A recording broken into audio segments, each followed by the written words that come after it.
திருக்கணித பஞ்சாங்கத்தின்படி வரக்கூடிய ஜூன் மாதம் மேசராசி அன்பர்களுக்கு என்ன மாதிரியான பலன்கள் நடக்க காத்திருக்கு அப்படிங்கிற விஷயத்த இந்த பதிவுல பார்க்க போறோம். பாசிட்டிவ் நெகட்டிவ் ரெண்டுமே பாத்திரலாம். நெகட்டிவ் ஏதாவது இருக்கு அப்படின்னா அதை எப்படி பாசிட்டிவா மாத்திக்கிறது, அதற்கான வழிபாட்டு முறைகள் என்ன, அதை எப்படி செய்யணும் அப்படிங்கிற எல்லா விதமான விவரங்களையும் விரிவா தெளிவா டீட்டெயில்டா அந்த பதிவுல பாத்திரலாம். முதல்ல இந்த மாத துவக்கத்துல என்ன கிரகநிலைகள் மேசராசிக்கு இருக்கு அப்படின்னு சொல்லி பாத்துறோம். அடுத்ததாக இந்த மாதத்துல என்னென்ன கிரகங்கள் பயிற்சி ஆகுது, அந்த கிரக பயிற்சியால் ஏற்படக்கூடிய மாற்றங்கள் மேசராசிக்கு என்ன மாதிரியான பலனை தர காத்திருக்கு அப்படிங்கிற விஷயத்தை தான் அந்த பதிவுல பார்க்க போறோம். சோ அப்படி பார்க்கும்போது இந்த மாத துவக்கத்துல என்ன கிரகநிலைகள் மேசராசிக்கு இருக்கு அப்படின்னா, உங்களுடைய ராசிநாதன் செவ்வாய் ராசிக்குடைய பலம் அடையக்கூடிய ஒரு அற்புதமான சூழ்நிலையில தான் அந்த மாதமானது பிறக்குது. ராசிக்கு 2ஆம் இடம் தனம் வாக்கு குடும்பஸ்தானத்துல சூரியன், ராசிக்கு 3ஆம் இடத்துல புதன் சுக்கிரன் குரு ஆகிய 3 கிரகங்களினுடைய இணைவு. இங்கே புதன் ஆட்சி பலத்தில் அமர்ந்திருக்கிறார். ராசிக்கு 5ஆம் இடத்துல கேது பகவான், ராசிக்கு 11ஆம் இடம் அப்படின்னு சொல்லக்கூடிய லாபஸ்தானத்துல ராகு, ராசிக்கு 12ஆம் இடத்துல சனி பகவான். 7.5 சனியினுடைய முதல் பகுதியில மேஷம் இருக்கு. சோ இதுதான் இந்த மாத துவக்கத்துல இருக்கக்கூடிய கிரக நிலைகள். மேலும் இந்த மாதத்துல என்னென்ன கிரகங்கள் பயிற்சி ஆகுது அப்படின்னு சொல்லி பார்த்துட்டோம்னா, முதல்ல குரு பகவான் ஜூன் மாதம் 2ஆம் தேதி உங்களுடைய ராசிக்கு 3ஆம் இடத்துல இருந்து 4ஆம் இடத்துக்கு பயிற்சி ஆகிறார். சுகஸ்தானத்தில் குரு உச்சமடையக்கூடிய ஒரு காலகட்டம். குரு பயிற்சி என்னென்ன நன்மைகளை தர காத்திருக்கு, என்னென்ன விஷயங்களை கவனமா இருக்கணும் அப்படிங்கறத தனிப்பதிவா கொடுத்திருக்கேன். லிங்க் டிஸ்கிரிப்ஷன்ல இருக்குது. அந்த பிளேலிஸ்டோட லிங்க் டிஸ்கிரிப்ஷன்ல இருக்கு, வேணும்னா பாத்துக்கோங்க. இப்ப குரு 4ஆம் இடத்துக்கு பயிற்சி ஆகிறார். இந்த மாசத்துல 2ஆம் தேதி அந்த பயிற்சி நடக்குது. ஜூன் மாதம் 8ஆம் தேதி கடகராசிக்குள்ள சுக்கிரன் வர்றாரு. உங்களுடைய ராசிக்கு 2-7க்கு அதிபதி 4ஆம் இடத்தில் வந்து அமர்றார். 4ஆம் இடத்துல சுக்கிரன் திக்பலம் கூட குரு கூட சேர்றாரு. சுக்கிரன் அப்படின்னு சொல்லக்கூடிய பெண் கிரகம் சுகஸ்தானத்தில் பலம் பெற்று அமரக்கூடிய ஒரு சூழ்நிலை. அதான் டைட்டில் கூட பெண்ணால் அனைத்து சுகமும் கிடைக்கும் காலம் அப்படின்னு கூட சொல்லலாம். அதே ஏன்னா சுகஸ்தானத்துல சுக்கிரன் பயங்கரமா பலமா இருக்கிறார். ஜூன் மாசத்துல கூடவே குரு இருக்கிறார், உச்ச குரு இருக்கிறார். என்ன செய்ய காத்திருக்கு அப்படிங்கறத பார்க்க போறோம். மே மாசம் 15ஆம் தேதி சூரியன் ராசிக்கு 2ஆம் இடத்துல இருந்து 3ஆம் இடத்துக்கு பயிற்சி ஆகிறார். சரி, அது ஜூன் மாசம் 15ஆம் தேதி. ஜூன் மாசம் 20ஆம் தேதி ரிஷப ராசிக்குள்ள செவ்வாய் உங்களுடைய ராசிநாதன் ராசிக்கு 2ஆம் இடத்துக்கு பயிற்சி. ஜூன் 22 அன்னைக்கு கடகராசிக்குள்ள புதன் பயிற்சி ஆகிறாரு.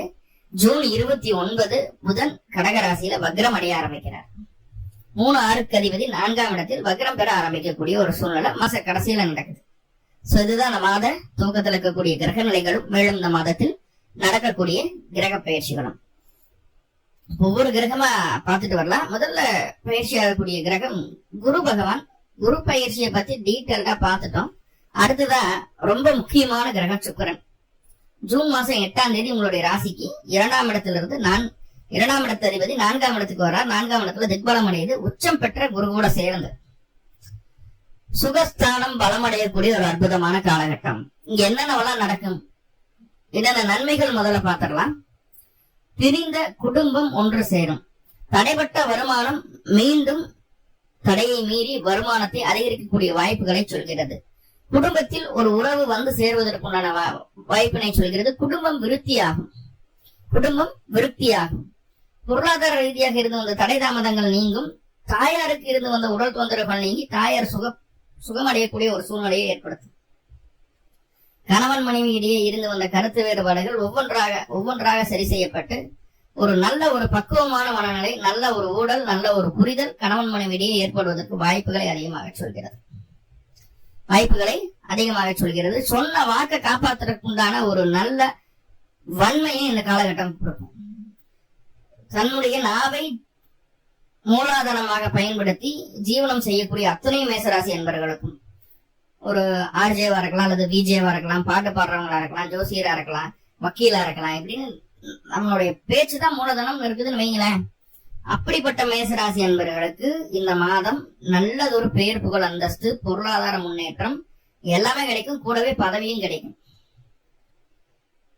பதவிக்காக முயற்சி எடுத்துட்டு இருக்கிறீங்க, நல்லா பர்ஃபார்ம் பண்ணிட்டு இருக்கீங்க, நல்ல ஒரு ரெகக்னேஷன் கிடைக்க மாட்டேங்குது, ஒரு நல்ல நல்ல ஒரு போஸ்டிங் கிடைக்க மாட்டேங்குது, என்னதான் இருந்தாலும் தொழில மேன்மை அடைய முடியல அப்படின்ட்டு இருந்தீங்கன்னா இந்த மாசம் 8ஆம் தேதிக்கு மேல பதவி உயர்வு, பொறுப்புகள் அதிகரிக்கிறது, தொழில் சார்ந்த விஷயங்கள் இருக்கிற இடத்த விட்டு இன்னொரு இடத்துக்கு போய் அடுத்த போஸ்டிங்ல போய் உட்கார்றது, சம்பள உயர்வோட உட்கார்றது, இந்த மாதிரி விஷயங்கள் எல்லாம் இந்த மாசம் சுக்கிரனுடைய தயவால நடக்க காத்திருக்கு.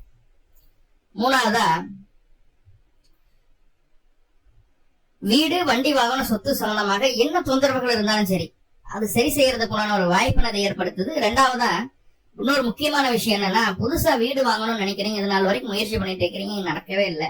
வீடு கட்டிட்டு இருக்கிறீங்க, வீடு கட்ட நின்று போகுது, கரெக்டா ஒன்னும் மேஷன் வந்தா மெட்டீரியல் வந்தா மேஷன், ஏதோ ஒரு குளறுபடி ஆயிட்டே இருக்கு. சோ இந்த மாதிரியான தொந்தரவுகள் இருந்தது அப்படின்னா அதெல்லாம் அந்த கட்டம் பூர்த்தியாகும். எல்லாமே கைக்குள்ள இருக்கும், கடகடன்னு வீட்டு வேலை நடக்கும். வீடு வாங்கணும்னு நினைக்கிறவங்க கூட அந்த காலகட்டம் வாங்க முடியும். அதுக்குண்டான ஒரு சூழ்நிலை ஏற்படுது. ரொம்ப முக்கியமா, உடல் ரீதியாக இருந்து வந்த அத்துணை விதமான பிரச்சனைகளும் நீங்குகிறது. நல்ல மருத்துவமனை, நல்ல மருத்துவர், நல்ல மருந்துகள் கிடைக்கிறதுக்குண்டான வாய்ப்புகள் அதிகமாக சொல்கிறது. முக்கியமா இருதயம் சார்ந்த பிரச்சனை இருக்கக்கூடிய நபர்களுக்கு, கண் சார்ந்த பிரச்சனை இருக்கக்கூடிய நபர்களுக்கு, அதாவது ஸ்கின் டெர்மட்டாலஜின்னு சொல்றோம் இல்லையா, ஸ்கின் டிசீஸ், சோ அது ரிலேட்டடா மருந்து மாத்திரை எடுத்து சாப்பிட்டு இருக்குன்னு பிடிச்சிருக்குங்க, எல்லாம் சரியாகும் அந்த காலகட்டம். அதுக்கெல்லாம் உங்களுக்கு சாதகமா இருக்கு. அதை தாண்டி இன்னொரு நல்ல விஷயம் என்னன்னா, யூரினல் இன்ஃபெக்ஷனோ, கிட்னி ஃபெயிலியரு, டயாலிசிஸ் பண்ணிட்டு இருக்கீங்க, இல்ல ஸ்டோன் இருக்குது, இந்த மாதிரி எந்த தொந்தரவுகள் இருந்தாலும் சரி அதை சரியா இதுதான் பிரச்சனைன்னு ஐடென்டிஃபை பண்ண முடியும். அதுக்கப்புறம் அதுல இருந்து ரெக்கவர் ஆகிறதுக்கு இதுதான் வழி, சீப் அண்ட் பெஸ்டா இப்படி பண்ணா இதுல இருந்து ரெக்கவர் ஆயிடலாம் அப்படின்னு ஒரு 100% ஒரு நம்பிக்கைக்குரிய நல்ல விஷயங்கள், அந்த நோய் நிவர்த்தி ஆவதற்குண்டான விஷயங்களை உங்களுக்கு கண் முன்னாடி இந்த தெய்வம் கொண்டு வந்து காட்டப்போகுது. இது எல்லாம் யாரு மூலயமா நடக்குது? இத்தனை நல்லது யாரு மூலயமா நடக்குதுன்னா, குடும்பத்தில் இருக்கக்கூடிய ஒரு பெண் நண்பர்கள், அத்தை, சித்தி, அக்கா, அண்ணி, இந்த உறவுகள் மூலமா தான் நடக்குது. பெண் உறவுகள் மூலமாக தான் இத்தனை நன்மைகளும், ஏதோ ஒரு வகையில இத்தனை நன்மை நடக்கிறதுக்கு காரணமா அந்த பெண் வந்து இருப்பாங்க. பெண்களால கிடைக்கக்கூடிய நன்மைகள் உண்டு. சரி, அப்ப சுக்கிரன் 4ஆம் இடத்துல இருந்து உட்கார்ந்தா அவர் வந்து இயற்கைக்கு மாறான கிரகம். அவர் வந்து சுகஸ்தானத்துல வந்து உட்கார்ந்தா திருமணம் ஆயிடுச்சு, கணவன் மனைவியும் ஒன்னா இருக்கோம், பிரிஞ்சவங்க ஒண்ணு சேர்றோம், இதெல்லாம் ஓகே. ஆனா திருமணம் ஆகாத நபர்களுக்கு திருமணம் நடக்குமா அப்படின்னு கேட்டா, கண்டிப்பா திருமணம் ஆகாத நபர்களுக்கு வரன் பார்க்க துவங்கி விட்டால் திருமணம் நடப்பதற்குண்டான வாய்ப்புகளை இது 70-80% உறுதி செய்கிறது. இதுன்னா தாய் தந்தையரினுடைய ஆசீர்வாதத்தின் பேரில் உங்களுக்கான துணையை நீங்கள் கண்டுகொள்ளக்கூடிய அற்புதமான காலகட்டம். அப்போ என்ன பண்ணணும்? ஜூன் மாசம் 8ஆம் தேதி சுக்கிரனுடைய நகர்வு நடக்குதா, ஜூன் 9ஆம் தேதி தாய் தந்தையர்கிட்ட மனசார ஆசீர்வாதம் வாங்க. எனக்கு இருக்கிற பிரச்சனை எல்லாம் தீரணும், எனக்கு உண்டான வரன் கிடைக்கணும், பிடிக்கணும் அப்படின்ற ஒரு நல்ல ஒரு எண்ணத்தோட, முழு மனதோட தாய் தந்தையர்கிட்டையும் உங்களுடைய பெரியவங்ககிட்டையும், வீட்டுல இருக்கக்கூடிய பெரியவங்ககிட்டையும் ஆசீர்வாதம் வாங்கி பாருங்க. ரொம்ப சீக்கிரமா, அதாவது சுக்கிரன் அப்படின்னு சொல்லக்கூடிய கிரகம் துலா ராசிக்குள்ள வர்றதுக்குள்ள கிட்டத்தட்ட ஒரு 120 நாள்ல இருந்து 140 நாளுக்குள்ள துலாத்துக்கு வந்துருவாரு அவர். அதுக்குள்ள திருமணம் நடந்துடும். மனசுக்கு பிடிச்ச மாதிரியான வரணும் அமையும். சோ அது நடக்கிறதுக்கு வாய்ப்புகள் ரொம்ப ரொம்ப அதிகமா இருக்கு. சோ அதுக்கான முயற்சிகள் எடுக்கலாம். சரி, நெகட்டிவா என்ன அப்படின்னு பாத்துட்டீங்கன்னா, கொஞ்சம் நம்மளுக்கு இருக்கக்கூடிய சூழ்நிலைகளை எல்லாம் நம்மளுக்கு பிராக்டிக்கலா இதுதான் சாத்தியம் ஒண்ணு இருக்கு இல்லையா, அதையெல்லாம் விட்டுட்டு கொஞ்சம் லக்ஸுரியான லைஃப்குள்ள மூவ் ஆன் பண்ணணும்ன்ற ஒரு எண்ணம் மனசுக்குள்ள வந்துடும். ரொம்ப சுகமா ரொம்ப சந்தோஷமா இருக்கணும்னு நினைப்போம். எதை பத்தியும் கவலைப்படணுங்கிற எண்ணம் இருக்காது. ஜாலியா இருந்தா போதும், சந்தோஷமா இருந்தா போதும், உலக சுகங்களை அனுபவிச்சா போதுங்கிற எண்ணம் மட்டும் இருக்கும். அந்த ஒரு எண்ணத்தை மட்டும் மாத்திட்டீங்க அப்படின்னா, மேசராசிக்காரங்களுக்கு சுக்கிரன் அப்படின்னு சொல்லக்கூடிய கிரகம் எல்லா விதமான சுகங்களையும் அள்ளித்தரக்கூடிய கிரகமாக மாறிவிடுகிறது. திக்பலம் அடையுது 4ஆம் இடத்துல. ரைட்?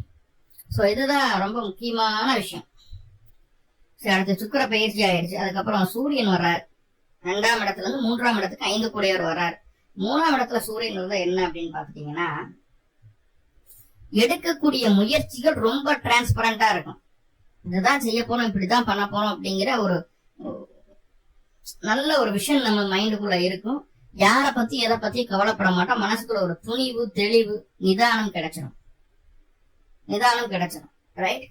அதே போல சகோதர வழி உறவுகள் உங்களுக்கு ஆதரவா இருப்பாங்க. மாமனாருமே கொஞ்சம் சப்போர்ட் பண்ணக்கூடிய ஒரு அமைப்புகளை தான் இருந்துட்டு இருக்குது. அரசாங்க அரசியல் சொந்தமான விஷயங்கள்ல ஏதாவது மாற்றங்களை செய்யணும், ஏதோ முயற்சிகள் செய்யணும், ஒரு டாக்குமெண்ட் மாத்தணும், ஒரு ஆதார் கார்டு, பேன் கார்டு, இந்த மாதிரி எந்த ஒரு அரசாங்கம் சம்பந்தப்பட்ட ஆவணங்கள் எது இருந்தாலும் சரி அதுல ஏதாவது மாற்றங்கள் செய்யணும்னா தாராளமா இந்த காலகட்டம் செய்யலாம். ஜூன் மாசம் 15ஆம் தேதிக்கு மேல அதுக்குண்டான முயற்சிகளை செய்யலாம். கண்டிப்பா அது உங்களுக்கு சாதகமான ஒரு பலனை கொடுக்கறதுக்கு காத்துட்டு இருக்கு அப்படின்னு சொல்லலாம். நிறைய பேர் பெண்களா இருக்கும் பட்சத்துல ஆபரண சேர்க்கை உண்டாகக்கூடிய ஒரு சூழ்நிலை சொல்லுது. காதுல கழுத்துல மோதிரமாவது வாங்கி போடுவீங்க அப்படிங்கிற மாதிரியான ஒரு விஷயங்களை சொல்லுது.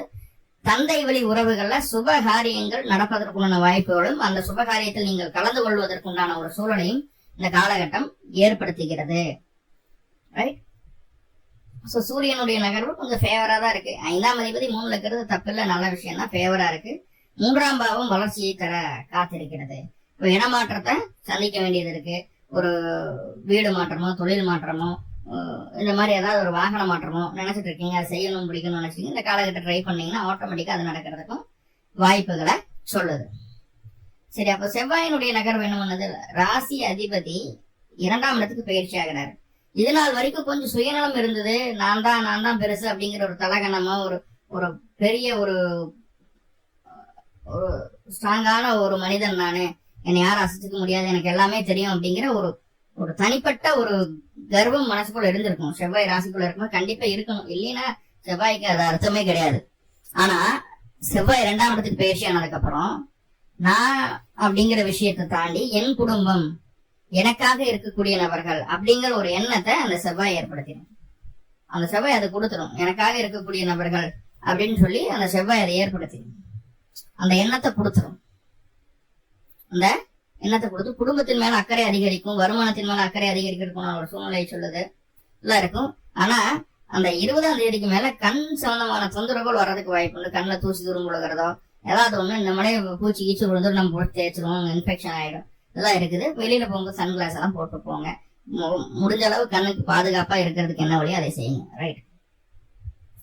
22ஆம் தேதி புதன் வர்றாரு. புதன் 3ஆம் இடத்துல இருந்து 4ஆம் இடத்துக்கு பயிற்சி ஆகிறாரு. 6ஆம் அதிபதி 4ல. என்னன்னா தாயார் வழி இடமாற்றங்களை சந்திக்க வேண்டியது இருக்கும். அதே நேரத்துல தாயாரனுடைய சகோதரம் மாமன், தாய் மாமனுடைய ஆதரவு பூர்ணமா கிடைக்கிறதுக்குமான வாய்ப்புகளை சொல்லுது. உங்களுக்கு கொஞ்சம் பொருளாதார ரீதியா அவர்களுக்கு நீங்க உங்க தாய் மாமனுக்கு நீங்க உதவி செய்யற மாதிரி இருந்தாலும் உங்களோட உதவியை அவர் வாங்கிட்டு அவரு இருக்கிற பிரச்சனைகளை தீர்த்துக்குவார். அவர் வெற்றி பாதைக்குள்ள போவார். ஒரு நல்ல ஒரு குரோத்தான விஷயத்துக்குள்ள போறதுக்கும் வாய்ப்புகளை சொல்லுது. புதன் வக்ரம் ஆகிற வரைக்கும் அது பாசிட்டிவா இருக்கு. வக்ரம் ஆச்சுன்னா கொஞ்சம் கம்முன்னு இருந்துக்கணும். தாய்மாமங்கிட்ட கொஞ்சம் ஒதுங்கி இருந்துக்கிறது நல்லது. புது முயற்சிகளை செய்யாம இருக்கிறது நல்லது. வேலையில கொஞ்சம் ஒர்க்லோட் அதிகரிக்கும். நம்மளை மீறி நம்மளுக்கு கொஞ்சம் துன்பங்கள் வர்றதுக்கும் வாய்ப்பு இருக்கு. அது மாச கடைசியில ஜூன் மாசம் 29ஆம் தேதி தான் புதன் வக்ரமாறார். அதை பத்தி கவலைப்பட வேண்டியதுதான். இந்த மாசத்தை பொறுத்தளவுக்கு பார்த்துட்டா எல்லாமே சுகமா தான் இருக்கு அப்படிங்கிறது. சோ இந்த கிரகங்களுடைய பயிற்சிகள் எல்லாமே ஒவ்வொன்னா பார்த்தோம் இல்லையா? அந்த கிரகங்களுடைய தசாபுத்தி எந்திரமோ அந்த கிரகத்தினுடைய நட்சத்திரத்துல வேற ஏதாவது கிரகங்கள் தசாபுத்தி நடத்திட்டு இருந்தா நான் சொல்றதெல்லாம் உங்களுக்கு அப்படியே நடக்கும். தசாபுத்தி இல்லாத பட்சத்துலயும் அப்பவும் நடக்கும், பலன் நடக்கும், நடக்காம போறதுக்கு வாய்ப்பு இல்லை. என்ன அது பெரிதாக வாழ்வியல் மாற்றங்களை தந்துறாரு. ரைட். இப்ப நிறைய பாசிட்டிவ் பார்த்துட்டோம், சின்ன சின்ன நெகட்டிவ் இருக்கு. நம்மளை குறும்பு பண்ண வைக்கும், அனாவசியமா செலவு பண்ண வைக்கும், ஆடம்பரம் பண்ண வைக்கும், தேவையில்லாத பெண்களோட பழக்கத்தை ஏற்படுத்தி வைக்கும். இது எல்லாமே கொஞ்சம் அந்த அப்நார்மலா அந்த சுக்கிரன் அப்படிங்கிற பொருளாதாரத்தை தாண்டி காமத்தையும் கொடுக்கும். காமச்சுகமும் வேணும்னு நினைக்கும், அதையும் கொடுக்கும். சோ அது நேர் வழியில இருக்கும் பட்சத்துல நன்மை. அது குறுக்கு வழியில போகும்போது கெட்ட பெயரையும் கொடுத்துருது. சோ அப்போ தீமையும் இருக்குது இல்லையா? அதை சரி செய்யறதுக்கு என்ன வழி அப்படின்னு பாத்துட்டீங்கன்னா அருகில் இருக்கக்கூடிய பழமையான முருகன் கோவில்களுக்கு போயிட்டு வாங்க. மாதம் முழுக்க செய்தாலும் பரவாயில்ல, பிறந்த கிழமை என்னைக்காவது செய்யுங்க. செவ்வாய்க்கிழமை நீங்க பிறந்திருக்கீங்கன்னா செவ்வாய்க்கிழமையாவது போய் முருகனை பாட்டுவாங்க. இந்த மாசம் 4 செவ்வாய்க்கிழமை இருந்தா 4 செவ்வாய்க்கிழமையும் முருகனை பாருங்க. 2 நல்ல தெய்வம் போட்டு வழிபாடு பண்ணிட்டு திருநீரை நல்லா நெத்தி நிறைய பூசிட்டு திருப்தியா வாங்க. கண்டிப்பா நல்ல மாற்றத்தை இந்த மாசம் உணருவீங்க. சுகங்கள் கொட்டி கிடக்கிறது. உங்களுக்கு சரியா அதை பயன்படுத்தீங்கன்னா ஜெயிச்சிடலாம். மேலும் உங்களுக்கு நல்லதெல்லாமே நடக்கணும்னு சொல்லி எல்லாம் பல பரம்பொருளை பிரார்த்தனை பண்ணிட்டு இந்த பதிவை முடிச்சுக்கிறேன். நன்றி நண்பர்களே, நன்றி.